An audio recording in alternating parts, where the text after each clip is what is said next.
o arminianismo. É alguém que estudou por dentro a doutrina da predestinação conforme o calvinismo e trouxe algumas refutações importantes que serviram de base para a elaboração do conteúdo doutrinário de outras igrejas, de igrejas que seguem uma orientação arminianista ou outras igrejas que seguem uma orientação calvinista. Então, primeiramente, o calvinismo, fundado aí por João Calvino, que toma seu nome de João Calvino, um francês que viveu entre 1509 e 1564. Ele teve contato com a reforma ainda em território francês, mas como em outros lugares, a perseguição era bastante intensa. A perseguição era também muito intensa no território francês, principalmente aos chamados huguenotes, que eram o nome dado a esses protestantes em território francês. A Igreja Católica foi extremamente impiedosa em sua perseguição contra esses reformados em território francês. Inclusive é interessante estudarmos, e vamos ver um pouco disso na matéria de História da Igreja, sobre a Noite de São Bartolomeu. A Noite de São Bartolomeu, que foi uma grande conspiração armada pela Igreja Católica e pelos burgueses da época, pela a realeza da época, apoiando a Igreja Católica no poder que tinha, não somente religioso, mas um poder estatal, um poder de grande influência sobre o Estado, e promoveu essa matança, essa grande matança, esse banho de sangue que foi a Noite de São Bartolomeu. Então João Calvino, ele conhece esse contexto de perseguição no território francês. Ele sai do território francês e migra para a Suíça. Ele instala-se na Suíça, onde já havia um importante movimento de reforma lá, cujo representante, por exemplo, era Zwinglio. O Zwinglio já havia colaborado bastante com um importante movimento de reforma na Suíça. Eles já tinham ganhado bastante território, já estavam influenciando muitas regiões. E chega João Calvino, se instala e dá prosseguimento a esse movimento de reforma em território suíço. E é onde, nesse território, contribuindo também com esse movimento de reforma, ele começa a elaborar uma vasta obra teológica. Então ele, durante esse período, escreve muitos comentários bíblicos e, com certeza, a mais importante obra dele é a Instituição da Religião Cristã. Instituição da Religião Cristã, conhecido simplesmente como as Institutas. Então ele, através dessa grande obra, essa extraordinária obra de 4 tomos, ele questiona toda a teologia católica em seus erros, em suas heresias, em seus desvios doutrinários, em seus desvios teológicos. Então ele vai questionar doutrinas errôneas, doutrinas do purgatório, das indulgências, do poder da igreja sobre as almas. Ele vai questionar todos esses pontos de vista defendidos pelo catolicismo, pelos quais eles estavam brigando, eles estavam batalhando, matando, condenando pessoas. E ele, de forma bastante corajosa, elabora um documento bastante vasto, bastante extenso, questionando todos essa forma da teologia católica encarar esses assuntos. Então, dentre os temas, que eu gosto sempre de deixar isso ressaltado, a instituição da religião cristã não trata simplesmente de predestinação. Predestinação é um dentre os temas importantes que estão sendo abordados. Então, dentre os temas abordados por essa grande obra de João Calvino, está a doutrina da predestinação. Então, Calvino vai abordar como essa doutrina da predestinação? Ele vai abordar, como a gente vê aqui na linha 1, estamos vendo João Calvino, e na linha 2 a gente começa a falar já da doutrina da predestinação, porque é o que interessa para a nossa aula de soteriologia. Então ele aborda, como a gente já tem visto, as duas linhas que vão se desenvolver a partir da abordagem dele, mas focalizando na forma como ele tratou o tema, a doutrina da predestinação, nós vemos que ele entendia essa doutrina como que a Bíblia afirmando uma predestinação absoluta.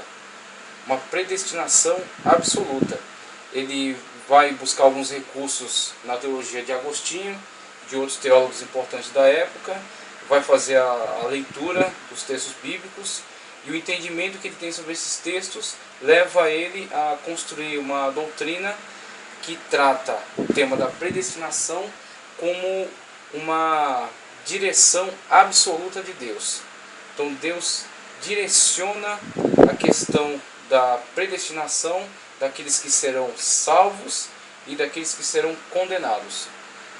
E a partir dos pronunciamentos, da forma como João Calvino elabora a doutrina, vão dar prosseguimento a isso, aqueles que vêm após ele, que dão continuidade à obra, né, dão continuidade a essa forma de teologia a partir de Calvino, e vão, a partir do desenvolvimento que vão dar, das releituras que vão fazer daquilo que Calvino disse, da forma como ele se expressou, da forma como ele interpretou os textos bíblicos, vão dar desenvolvimentos. E conforme a gente já estudou, os desenvolvimentos que são dados à teologia fundada por João Calvino são um desenvolvimento moderado e outro radical. Ao desenvolvimento moderado chamamos infralapsarianismo, abordado aqui na linha 3, né? A ordem dos decretos divinos. O infralapsarianismo vem a ser o calvinismo moderado, e o supralapsarianismo é o calvinismo radical. Então, a partir da ideia primária de Calvino sobre a doutrina da predestinação e o governo absoluto de Deus sobre esse tema, o tema da predestinação, nós temos que o supralapsarianismo, como foi abordado primeiro na apostila, que é o calvinismo radical, entende que os decretos divinos, é isso que ele está abordando aqui, o estudioso que dá continuidade a essa doutrina. Ele diz que quando Deus estabeleceu as suas prioridades em relação ao homem, à criação, à liberdade, né, à salvação, o supralapsariano, o calvinista radical, vai dizer: a prioridade de Deus acima das outras, antes das outras, é definir aqueles que serão salvos e aqueles que serão condenados. Então está na primeira ordem. Deus, num primeiro momento, em relação de prioridade acima das demais, define: tais pessoas vão ser salvas e tais pessoas vão ser condenadas.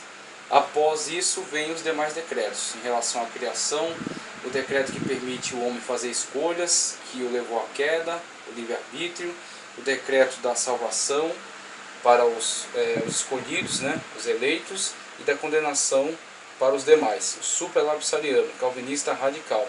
O infralapsariano, ele parte de um ponto de vista semelhante.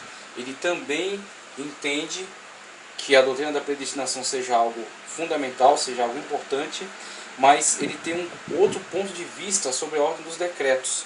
Então, também buscando recursos em Agostinho de Hipona, que nós estudamos na aula passada, ele diz que a prioridade de Deus, o primeiro decreto de Deus, não necessariamente dizia respeito à salvação e condenação, mas tratava acerca da criação.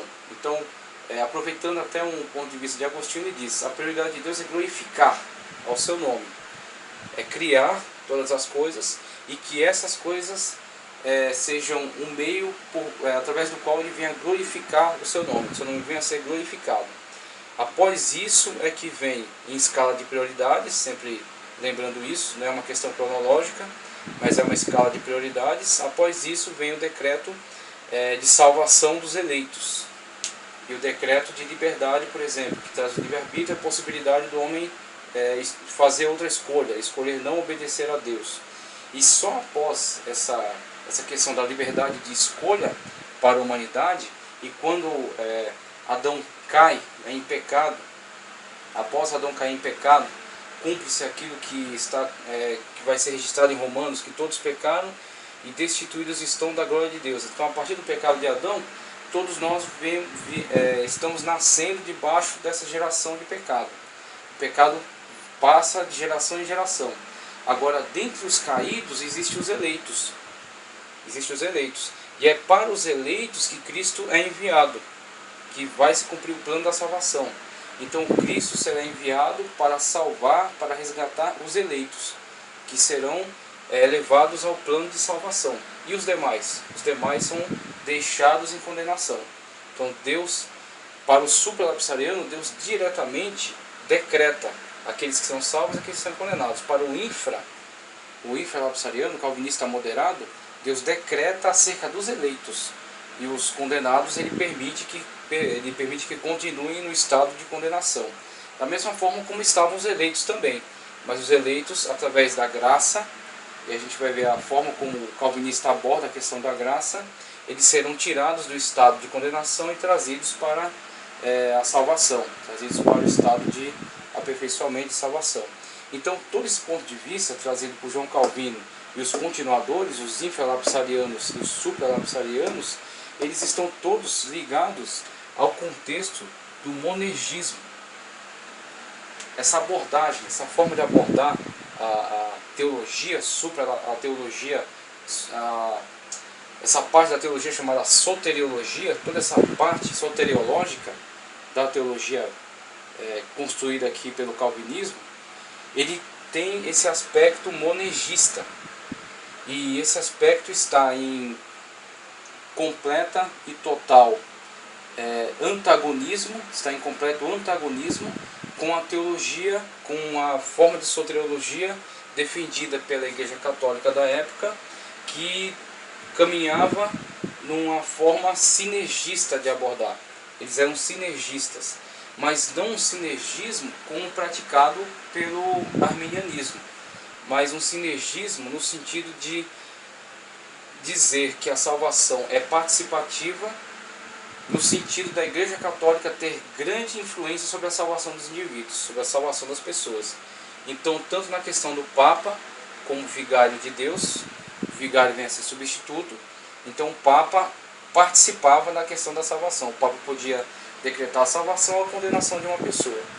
Quanto à questão também das bulas papais e das indulgências, que aliás as indulgências levaram à reforma.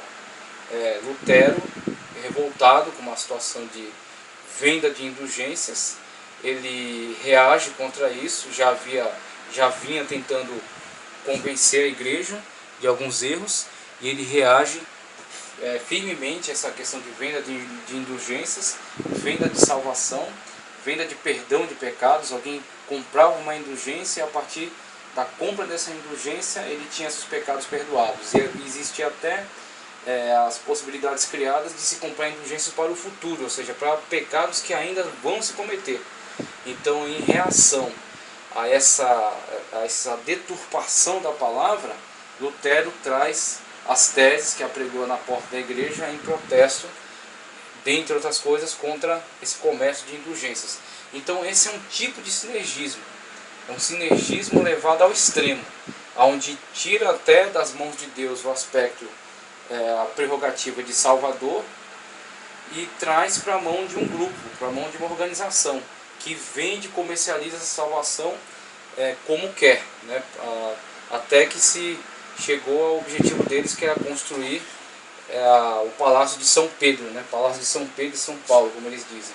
Que está lá, que você pode ver nas celebrações televisionadas, está banhado a ouro, através desses subterfúgios aí. Venda, por exemplo, de indulgências, que causou a reforma, né? Que causou os grandes movimentos de reforma. Então, um protesto contra isso, na verdade. Nós vemos o monergismo excessivo do calvinismo como um forte protesto contra o tipo de sinergismo praticado dentro da Igreja Católica. Então o monos vem a ser o quê? O único.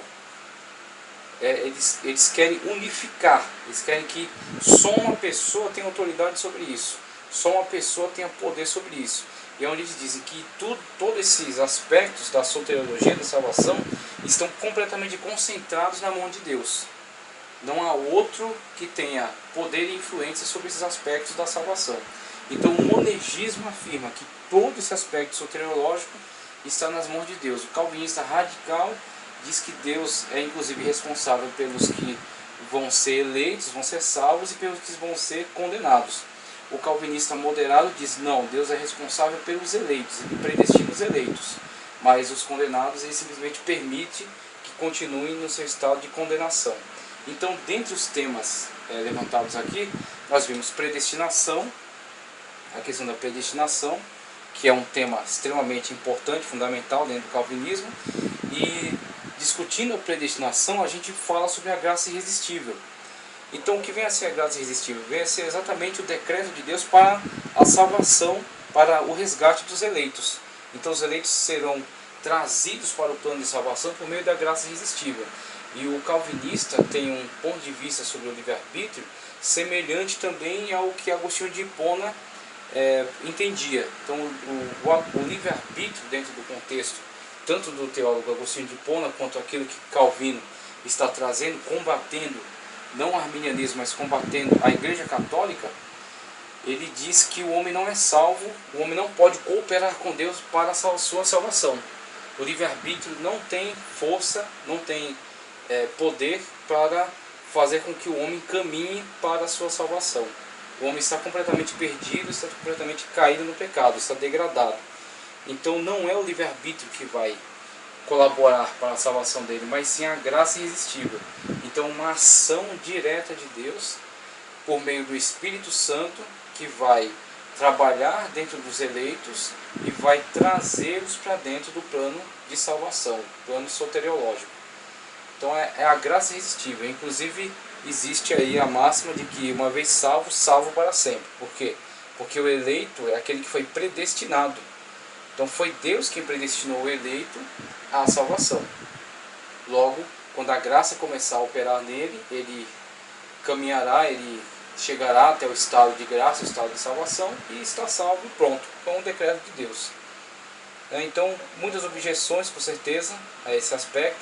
Nem o homem precisa fazer algo, contribuir, colaborar para ser salvo, e muito menos precisa colaborar também para ser condenado. Isso é uma objeção, por exemplo, ao calvinismo radical, né? Logo, o homem, independentemente de ter pecado ou de ter se arrependido, ele não tem nada em suas mãos, mas tudo está nas mãos de Deus, né? Que decreta a salvação ou a condenação. Então, direitos, decretos para a salvação e ou condenação, que estão concentrados na mão de Deus, ao ponto de vista monergista. Então eles são chamados reformados, eles são conhecidos como reformados. São um grupo que colaborou extremamente com a reforma protestante, com o questionamento dos erros teológicos, dos erros doutrinários cometidos pela Igreja Católica dessa época. Então, dentro dessa estrutura calvinista, surge uma outra estrutura questionadora, surge uma outra estrutura que vai não tentar apagar toda essa obra construída, de forma alguma, não que vai tentar combatê-la. Não é esse ponto de vista que temos sobre a construção de Armínio, mas sim que vai entendê-la por dentro e vai questionar alguns pontos importantes, alguns pontos fundamentais. Então é esse o papel que nós vemos em Jacó Hermano, ou Jacobus Armínio, um holandês. João Calvino era um francês, ele era um holandês que viveu entre 1560 e 1609, o João Hermano ou Jacobus Armínio. Ele, na verdade, ele conhece tanto o calvinismo, a gente fala que ele conhece o calvinismo por dentro, porque ele foi aluno de um importante calvinista, inclusive um calvinista supralapsariano. Ele foi aluno de Teodoro Beza, que foi talvez um dos mais importantes continuadores da teologia de João Calvino, como um calvinista radical. E Jacobus Armínio estudou com Teodoro Beza, então conheceu a elaboração da doutrina calvinista de dentro. E a partir desse conhecimento que ele tinha do calvinismo, ele faz alguns questionamentos, ele levanta alguns questionamentos. Então é interessante até a gente ler um pouco aqui da história que é descrita de Jacó Armínio. O arminianismo deriva-se do nome próprio de Jacó Hermano, pelo latim Armínio. Trata-se de um teólogo holandês que viveu entre 1560 e 1609. Estudou em Genebra com o reformador Teodoro Beza, sucessor de João Calvino, e morreu aos 49 anos.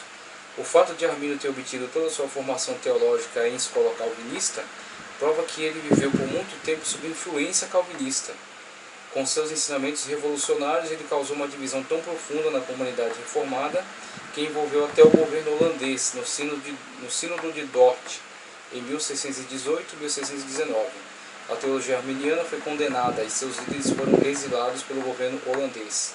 Nessa intriga teológica, um de seus líderes remonstrante, arminiano, foi preso e decapitado publicamente por causa da controvérsia teológica nos arraiais da Igreja Cristã.